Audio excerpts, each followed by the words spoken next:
Welcome to the Comeback Code, the podcast that explores the power of resilience, determination, and the comeback stories.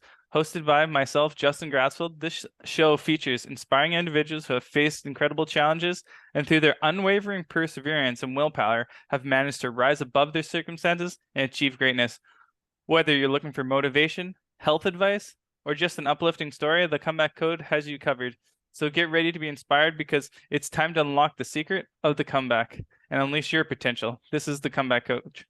How's it going, man? Glad to Good. have you It's on, going. Brevin. Yeah, thanks for having me, man. It's going to be a lot of fun. Yeah, so I just like to hear about like your backstory and how you got started and what field and industry you're in, man. Yeah, for sure. So kind of to preface everything, I'm an online fitness and nutrition coach, and I dabble in powerlifting coaching as well. But I started out back in. I was always the bigger kid growing up. And I started back in about 2017, somewhere in there. I had gotten up over 300 pounds. I was in college. I wasn't really living my life. I didn't really know what direction I wanted to go with things. And I was just kind of lost in general. And I knew more than anything, I wanted to lose weight and I just had no idea what to do. So I was one of those people who fell victim to all of the traps out there, to all of the BS in the fitness industry. I tried so many things. I look back now and it's like, oh, what were you thinking? So if you're there, I've been there.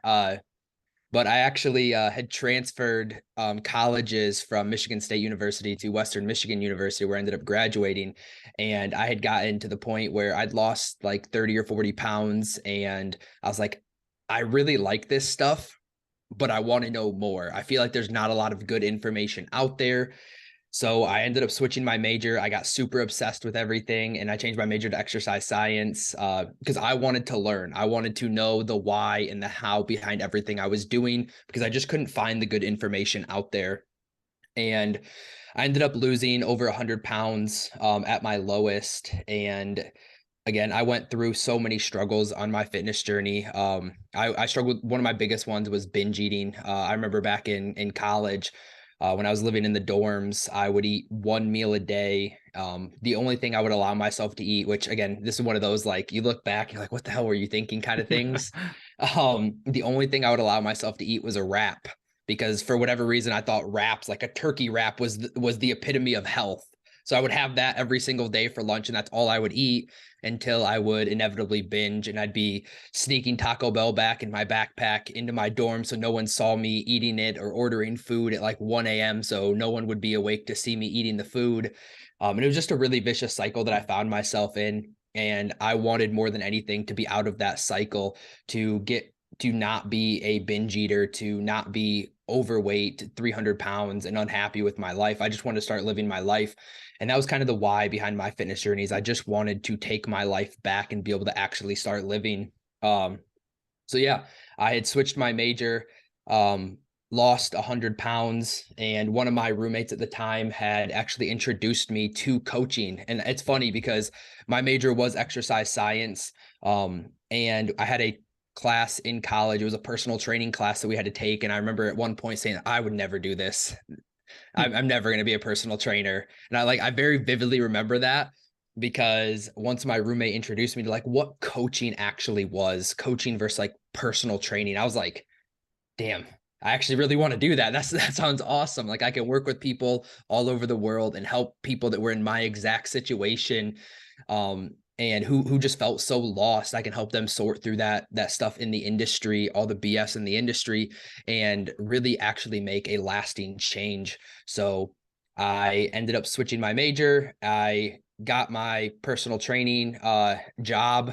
I had to do an internship to graduate. So I ended up doing that. And I just fell in love with it and kind of went all in. And then kind of the rest is history. That's awesome, man. I'm really interested in so you struggled with binge eating and lost 100 pounds. And what were some of the things that you would advise people that may be struggling with binge eating to help them change their habits and get success? Because I know it's a huge deal and most people are dealing with this. Yeah, for sure. Binge eating is a really, really complicated topic, and there's a lot that goes into it. And I think one of the most important things is to just build awareness as to why it's happening. Is it because you're over restricting your food choices and you have a good, bad food mentality? That can definitely lead to it. Are you over restricting calories? And that was one of my big ones. Is I was barely eating anything, and I was then going to binge and eating 3,000 calories in one meal. And then I would go back to restricting, and it was a really vicious cycle. Is it emotionally driven? Are you using that to fill an emotional gap? We're just really building a lot of this awareness. Is it in your identity? So those are generally the four ways that I see binge eating. So restriction in your calories, restriction in your food choices, emotionally driven, and then it's just your identity. It's who you think that you are. So I think building awareness around that, number one, is going to be the most important thing you can do. And you'll probably find that you fit into one or more of those categories if you're struggling with binge eating.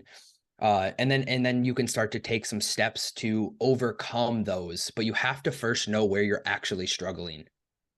Yeah, I've noticed with a lot of my clients that sometimes they skip breakfast, maybe even skip lunch, and then they like, oh, I'm so hungry, and their body is like revolting against them, and Mm-hmm. it's like, hey, I need freaking calories right Mm-hmm. now. Just give them to me. I don't care what it is, if it's chips, pop, whatever. So by the time the end of the day comes, and you haven't eaten breakfast. Next thing you know, your body's like, give it to me, and you freaking just pound on all these calories, and it really starts a cycle of binge eating at night, and things grow and grow. So Yeah, it's cool. yeah, for sure. You end up in that binge restrict cycle, and you see this so often of 1,200 calorie diets or 1,000 calorie diets or even less than that. I've worked with some people that are eating 800 or less calories a day, and they're asking themselves like, I'm eating 1,000 calories a day. Why can't I lose weight? And they might be eating 1,000 calories a day sometimes, but then there's those times where, like you said, you'd be eating 1,000 calories, and then you find yourself so hungry, you have this insatiable hunger, and then all of a sudden you're eating everything in sight, and then you just kind of lose control, and that's when you have that binge. And then it's like, oh my gosh, I feel so guilty that I did that. I did something bad. I binge ate. Now I have to restrict again, and that's where that cycle starts to come. And until you step in and break that cycle, you're going to continue to fall into it. Mm-hmm. And I find it sometimes it's really good to try to not point out the binge eating, and almost like I tell them to like, hey, just have a huge breakfast, just and make sure that there's protein and everything in it. But like this big breakfast that sets them up, and eventually sometimes they just forget about the in eating at night because they're just so much more energy and full, and they're not going. So it's kind of cool there. What else do you find about binge eating that really affects people, and some ways to overcome like the emotional side? Because I don't struggle with the emotional side, but I know you do, and it'd be cool to see the insights that you have. Yeah, yeah. So dealing with kind of the emotional side of binge eating, um, you have to understand first, like, what are your triggers? What emotions are happening before, during, and after the binge? Again, a lot of it comes down to awareness. You can't fix a problem if you don't know where the problem lies. So is it in anger? Is it in tiredness? Is it in sadness? What emotions are happening before you start to binge? Once you understand that, then you can start to take action and start to at least know, like, hey, I'm feeling this emotion that generally leads to a binge, so I can catch myself and take it from kind of an unconscious act to a conscious act. So one of my favorite things to do with emotional eating that I have found helps a lot, it's actually in a book. I believe it's called the Binge Code. It's called Zen 10.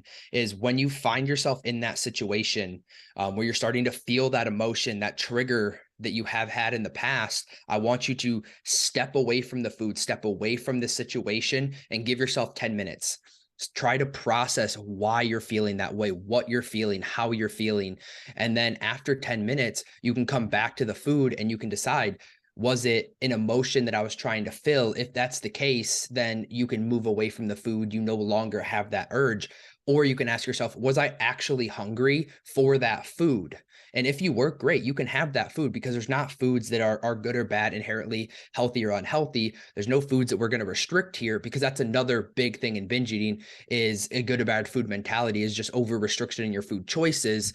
And then if you still don't know, take another 10 minutes. That's okay. Step away from the food. And even if you have to pull out a journal and you have to start to write these things out, I think the power of pen to paper is really, really important, where you can start to take these from thoughts just bouncing around in your head to concrete thoughts on paper of like, what emotions am I actually feeling right now? And try to start to work through those. A good example of this is if your kid came home and they did really bad on a math test and they're upset, you wouldn't say, hey, Jimmy, go eat the entire bag of chips and you'll feel better, or go crack open those Oreos and you'll feel better. You'd say, hey, little Jimmy, come here. Let's talk through this. Let's work through your emotions. But instead of doing that for yourself, you just allow yourself to turn to that food to try to fill that void. And then those emotions are never actually dealt with. So you have to just start to work through better ways to deal with those emotions. But I think the Zen 10 approach is a fantastic way in the moment to take it from a kind of an unconscious decision of like feeling whatever emotion you're feeling. This food's going to help give me that quick dopamine rush to feel better right now, to like, it's a conscious decision of like, I know I'm feeling this emotion, to I know I'm going to eat this food because I'm feeling this emotion. And I think once you can break that cycle a little bit, it makes a big difference. Yeah, for sure. Those are some amazing tips, and anyone listen, I hope you implement them and try them out. But you lost 100 pounds, which is an incredible goal, and most people haven't been able to do something like that. I know when people look at 100 pounds, it's like, oh my God, that's unachievable. How did you get from point A to point Z, and like, how did you find wins throughout, and what did you look for to try to keep that success and momentum going? Because a lot of people, they lose 10 pounds and then they gain 20 back, and it's a kind of circle back and forth. How did you manage to stay focused and keep push through? Yeah, that's a great question. And when I was 300 plus pounds, I looked at losing 100 pounds and I was like, yeah, I could never do that. And I asked myself this question all the time when I was at that point in my life. I was like, someone else did it. I can't do that. I'm never going to be able to do that. But if they can do it, why not you? And I think that's something that really resonates, is like, why not you? And I think that translates into a lot of other areas of your life too. You look at people that have a bunch of money and you're telling, I can never do that. But why not you? You can't come up with a good reason as to why not you. So it's just about starting to take action. And I think that's what you have to do is take imperfect action. And that's really what I did. When I look back at my fitness journey, especially when I first started, probably the first 50 pounds, I look back and it was very imperfect action. I wasn't doing things 100% right all the time. There was a lot of things I look back and I'm like, what the hell were you doing? But I continued to just show up for myself every single day. And I think a lot of that goes back to understanding your why. So what is it costing you in your life to be stuck where you're at, to be fat, unmotivated, unhappy, to hate how you look in the mirror? What is it costing you in your life to be in the position that you're in right now? And what do you gain in your life by overcoming those obstacles and reaching your goals?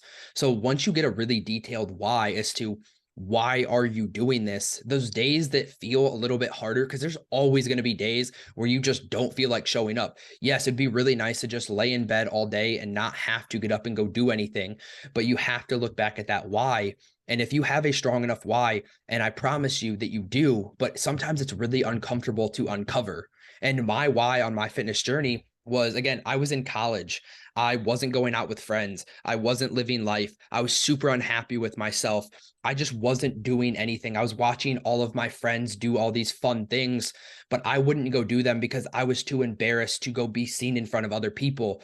I was so unhappy with where I'd let myself get in my life that I wasn't living life. There's hardly any pictures of myself from that time in my life. And that's one of my biggest regrets on my fitness journey, is I didn't take the damn pictures, because I wish I could look back now. There's like a couple that I can always point to, and I use the same ones for like my transformation photos and stuff, but I didn't take photos. I didn't want people to see me. So it came down to what was my why, and my why was very, very strong to me. And everyone's why is going to be different.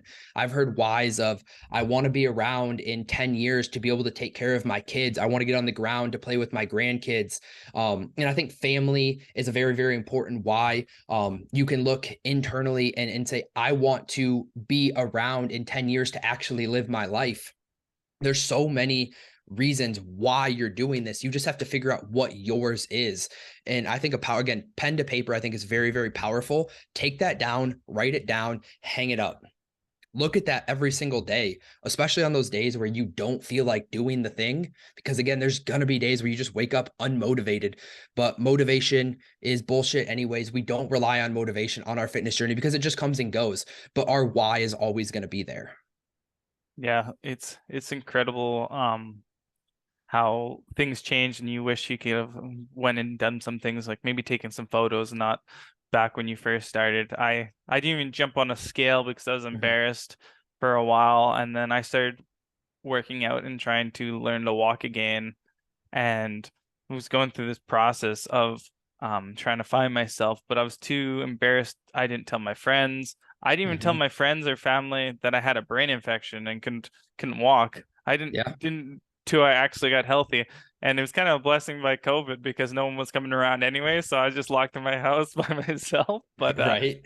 The cool thing looking back is some points I didn't see change, and I felt like I was working so hard to get these results. And like, if you look on the scale, the numbers didn't budge. And there was a point where I had if I wasn't taking measurements of my body and I was just looking at the scale, I could have possibly quit because of the motivation. But I had stayed the same weight, but had lost 14 inches without the scale moving one. It was exactly the same. Like 2 months or something. 2-3 months. I can't remember what it was, but I lost 14 inches off my body. And if I didn't have photos of myself and the actual, I wouldn't have believed that I was doing anything right other than like punishing myself. So I'm sure you've had some moments like that where you're not seeing results when you're going down that 100, or felt like this is pointless. What was the motivation or ways to that you overcome that, thinking like there's no results? Because a lot of people, that if they don't see tangible results, they tend to quit. So they need those. No, for sure. There was a lot of times where I wanted to quit because I'm not seeing the results fast enough. I wish I could change more, but I think it's really, really important not only to have other forms of progress and to look at how's biofeedback, your sleep, hunger, recovery, energy, digestion, stress. How's your performance in the gym? Measurements, progress photos. How are you feeling? How are your clothes fitting? All of these things are so much more telling than the scale. If you just look at the scale as a form of progress, you are setting yourself up for failure, because the scale is the most inconsistent and unreliable piece of evidence that we have to show progress.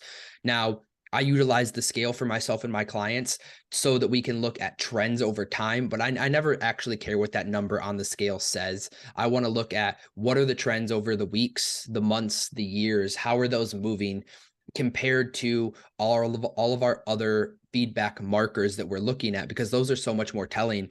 And on my journey, one of the things that really helped me was I got into the gym after about probably 50 pounds down. Before that, I was really just doing cardio, all the things I tell clients to not focus on now. I was able to work through all that stuff for myself. But I really, really got into the gym for the latter half of my fitness journey, or at least on my weight loss journey. And that kind of changed the game for me. I was able to look at wins in the gym and start to see progress that way. And it's funny you actually mentioned like not being able to see progress on the scale, but like knowing there's progress through other forms. When I hired my first coach, I had lost about 80 pounds, 70 pounds at that time. And I finally decided it was time to hire a coach. And it was fantastic at that point. Shout out Kenny and Sarah Lipton. They were fantastic. They changed my perspective on a lot of things. But the very first progress picture that I sent them, and then I think it was like 3 or 4 months down the road, I sent them more photos. and you compare the first one and the last one, and they were the exact same weight, but I looked completely different because I had spent so much time actually focusing on building muscle. And I took time during that phase to not be dieting and to put on muscle mass. And that actually changed my body more than weight loss itself, was spending time to actually build muscle. So it's funny you mentioned that. That's a story I always like to tell, is that recomp phase was so life-changing for me. Yeah. I like to look at my journey. I was being a cardio bunny for sure. I was doing 75 hard, and I was running like 10 to 30 kilometers a day and doing a 45-minute workout in the gym every day too. Yep. And I'm looking at my body, and like I just broke down all my muscle in my body doing that. And looking at I have I kept the detailed chart of every single like measurement, my weight, all that stuff, and then I have photos with them. And it's cool to see I have a photo where I'm exactly the same weight here as here, and one was when I was first starting the journey, and then the other one was when I was in a bulk and tried to put on a bunch of weight to build muscle. And like I'm not even the same shape. It's like we're in apples to oranges. And yeah, well, and that's one thing I always tell people, is the most underrated thing you can do for your body if your goal is body composition changes is build some muscle.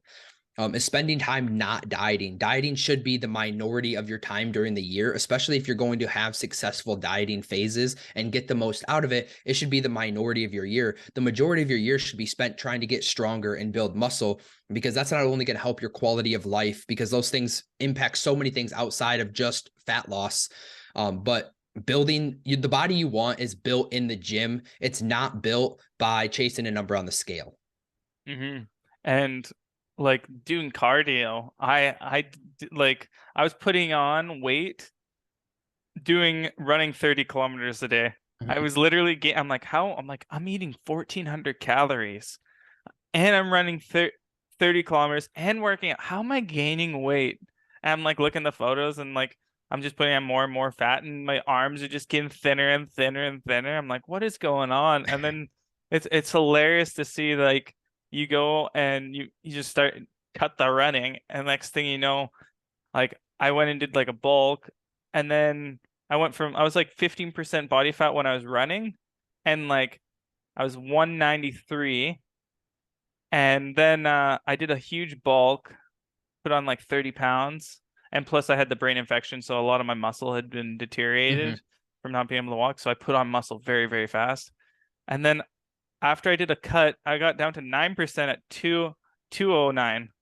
So I was lower body percent per fat and like 17 pounds or something more weight. It was just crazy how your body's like just changes depending on what you're doing. If it's in the strength training or going for walks or running, and how it changes. And I did a test where I went from doing my 3-4 workouts a week and playing basketball once a week. I was like, hey, I did 2 weeks, or what was it, 18 days. I played 15 basketball games in there, and I stayed exactly the same weight.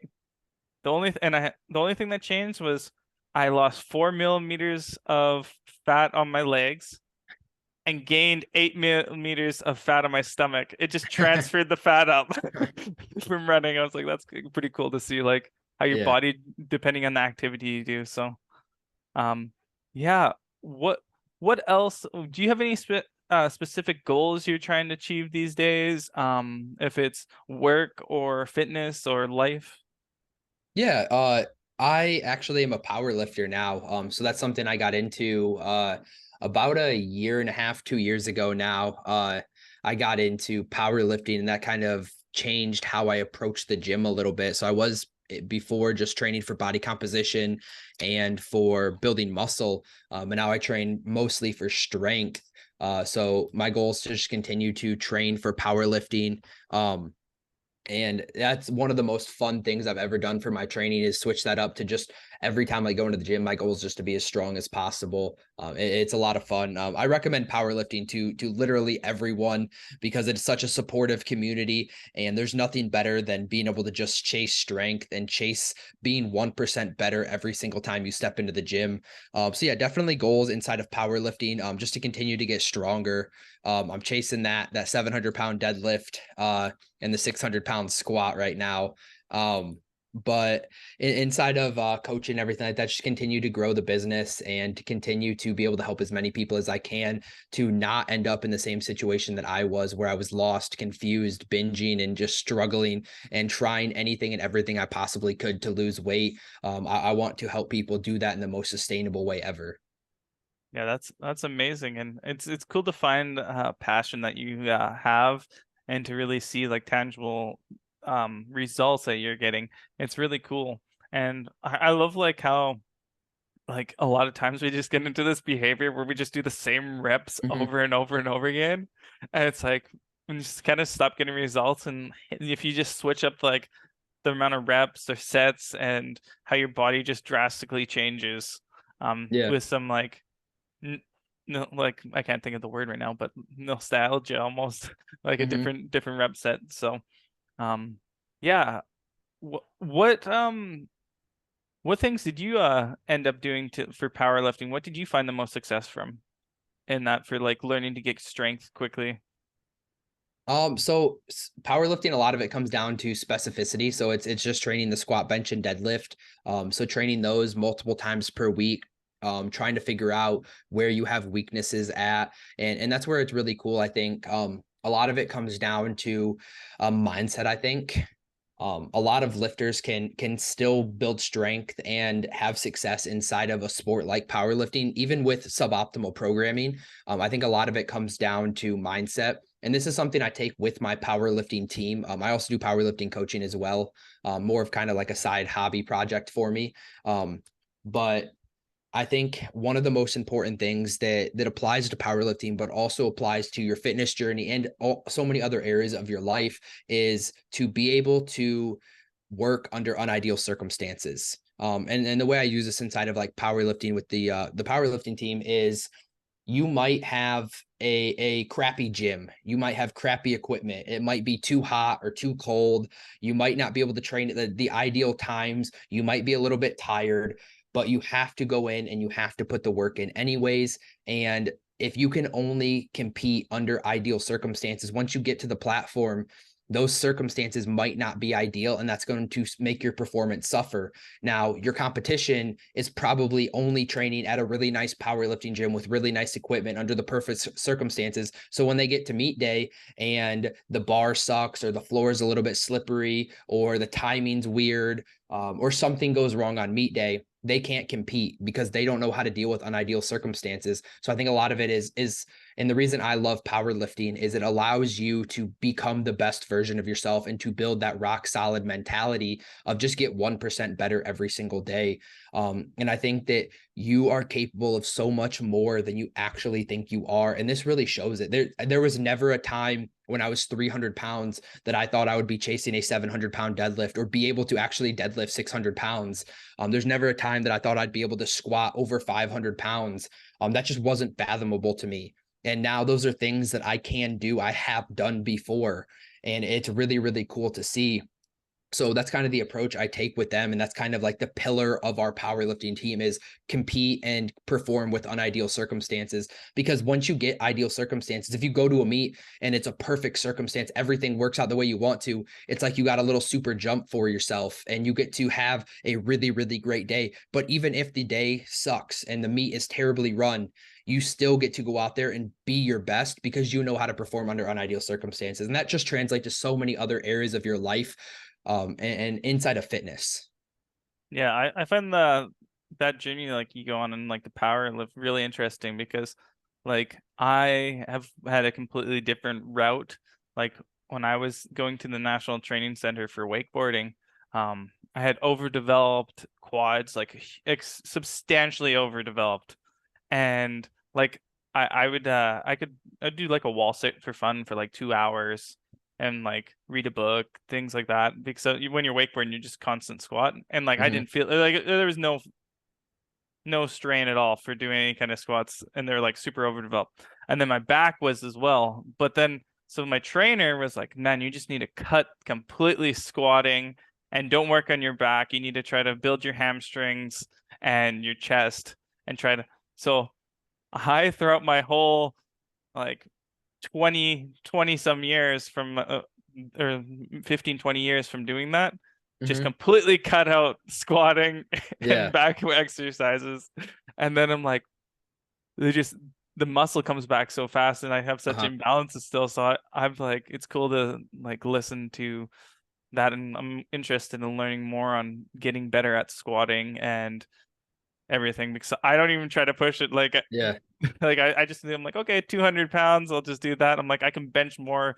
I bench 300, but my squat's only like 200 and some. So for sure. It's kind of funny that way. But I've been more on the training, like the Russian wrestling team kind of thing, where you just do like dips and push-ups and pull-ups every single day, and just keeping that. And then I do weights as well, but that's kind of been my mantra, is just making sure to be able to do that at all times. And that's the cool thing inside of health and fitness, is there's not a one size fits all approach. There's so many different routes that you can take. This is a route I found that I just really, really enjoy, because I like going in there and being able to be as strong as I possibly can every single day, and just continuing to push myself. And even on meet day, even if I'm not winning world championships, I get to try to beat myself every single day. And I think, again, that mentality that I've gotten and learned from powerlifting and coaching at the world level is like, all you have to do is become 1% better every single day. You have to beat what you did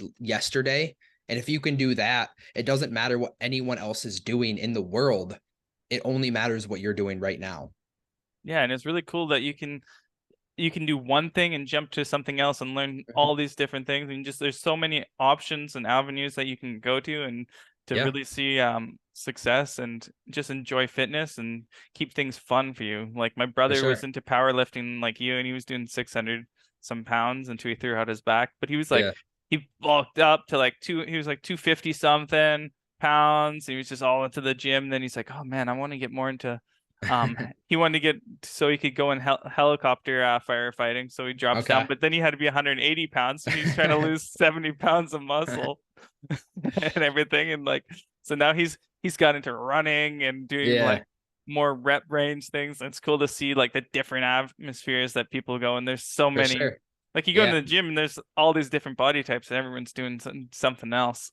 So yeah, any discussion or inspiration that you found in the community that's affected you or pushed you towards doing this beforehand? Like, you were in college doing this thing and then you switched. Was there a person in there that changed your life or helped you, or was it just a slow change of seeing different things across the time? Yeah, there were two people that I can really point to on my fitness journey when I was first starting that played a really big part into all of this. The first one is one of my best friends, Elijah Hamilton. He was super into motivating people, and he was always super supportive of whatever I was doing. Even if he had no idea what I was doing, he was always super supportive and would go to the gym with me and just push me to become the best version of myself, and just to help people and always give back. So he was probably the first person that I can really point to that made a huge difference into my fitness journey. And then the second one was my roommate at the time, who, it's funny enough, I'm actually in her wedding this weekend, Justice Hardwick.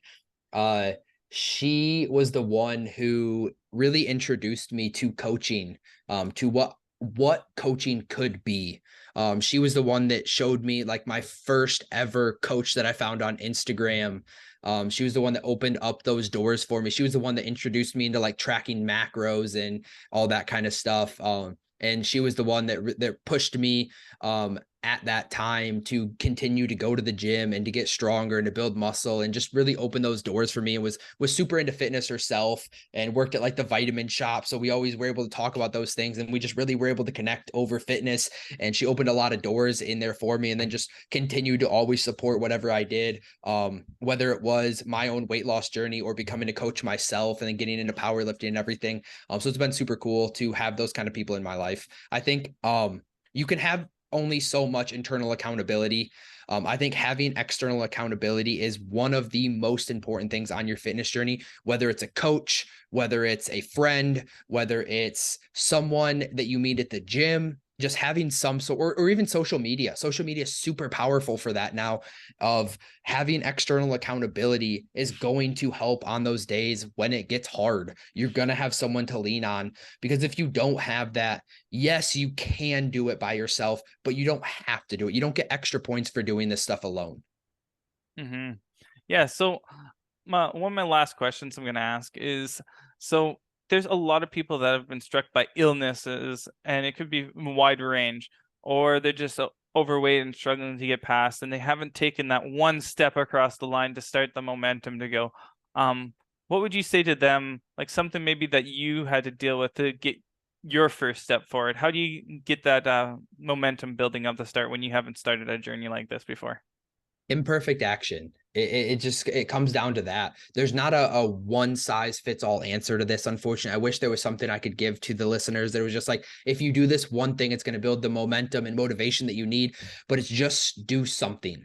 And the way I like to look at this is a lot of it in identity change. Is who do you want to be 1 year from now? How do they act? What habits do they have? How do they show up for themselves? What do they do on a daily basis? What actions are they taking? And then just start to do one of those. Take one thing and start to do that. And this is a concept I use with my clients all the time, is like finding your floor. So what can you do on your worst, craziest, busiest week? So you have everything going on. The kids are going to practice and school and games and work is crazy. What is one thing that you can do that's going to take you one step in the right direction towards that person you want to be a year from now, and do that thing? Start to build wins and reinforce that new identity that you are this healthy person who likes to go to the gym, who is losing the weight, who likes health and fitness. You are that person that you want to be, and you reinforce it consistently by stacking these wins. Once you start to build that consistency in that one or two different things that you choose, then add another one. And then fat loss becomes a symptom of these habits. So 6 months or a year from now, if you continue to do this, your floor is now where your ceiling used to be. And this is part of who you are. If you're someone who goes to the gym and someone who likes health and fitness, going to the gym and taking your health and fitness serious isn't that hard.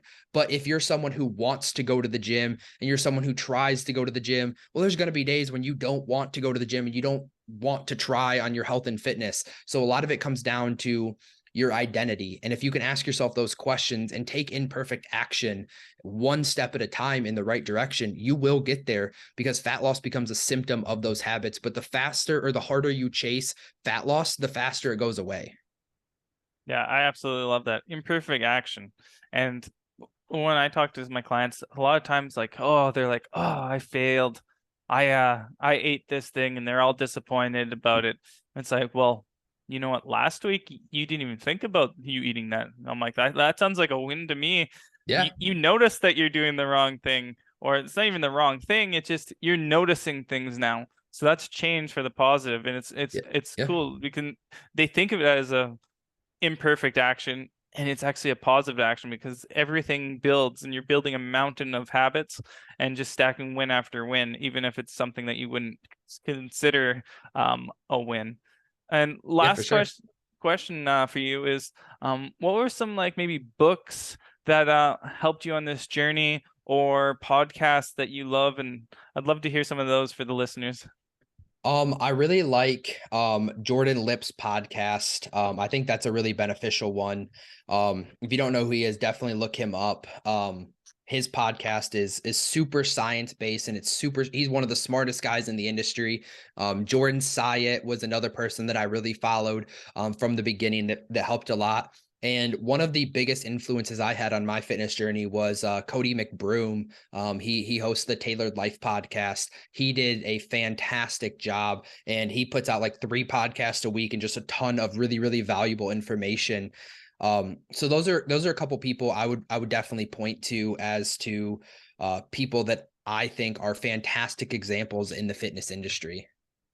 Yeah, awesome, man. Well, I appreciate you being on. It's been amazing. Where can people find you if they want to get a hold of you or need help? Yeah, man, you can look me up. All my socials are really easy. My name's super complicated, but it's just Brevin Jandrew. And then I have my own podcast as well, the Unfuck Your Health podcast. So always stop by and give that a listen as well. Yeah, for sure. That's exciting. I was glad to have you on, and I'll talk to you soon. For sure, man. Thanks for having me.